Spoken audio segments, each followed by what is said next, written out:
The Kiddush spread widely first in Eastern Europe, particularly through Hasidic movement who emphasized communal gathering.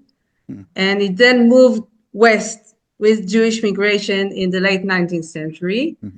And it was evolving significantly in places like Britain and America. So in America, between the world wars, especially in New York, Kiddush became a central part of the synagogue life.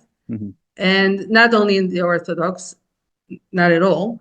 And most American synagogues now have dedicated Kiddush halls and professional caterers. And this American model has influenced Jewish communities worldwide. So we can find it everywhere. Yeah, so I was super fascinated by what you wrote. Very specifically, it's on page 7. You wrote the widespread model of Kiddush accepted in the Anglo-Saxon synagogue grew.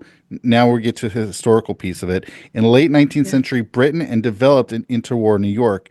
It was influenced by the brunch meals and cocktail parties that developed during those years. And I also have to point out just this really fascinating endnote you have here. It's number 42. In early 19th century Britain, a culture of late breakfast, elevensies or second breakfast, brunch or luncheon, started to develop. In the United States, this late breakfast was accompanied by whiskey.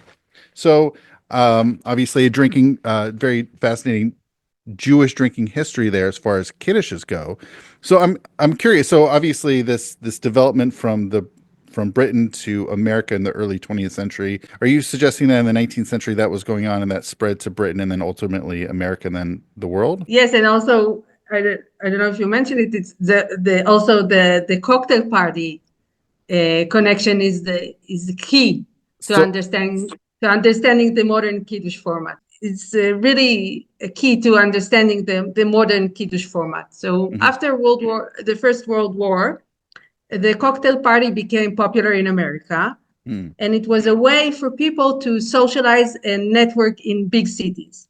So the format was simple. So people stood around a buffet table, had light drinks and snacks, and made casual conversation. And the American Jewish community adapted this format for Kiddush. Instead of sitting down for a formal meal, people would stand, mingle, and enjoy each other. And this style worked well because first, it's cost effective for hosting large groups. When you don't have to.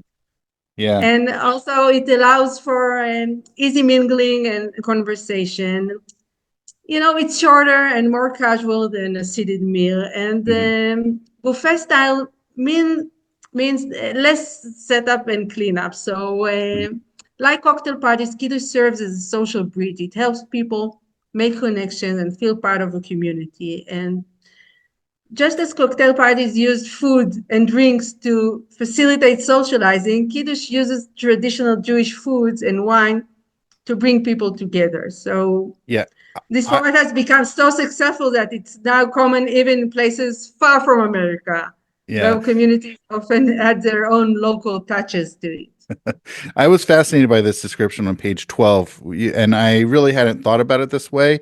You wrote, Kiddush is the happy hour of the synagogue, which I never really considered.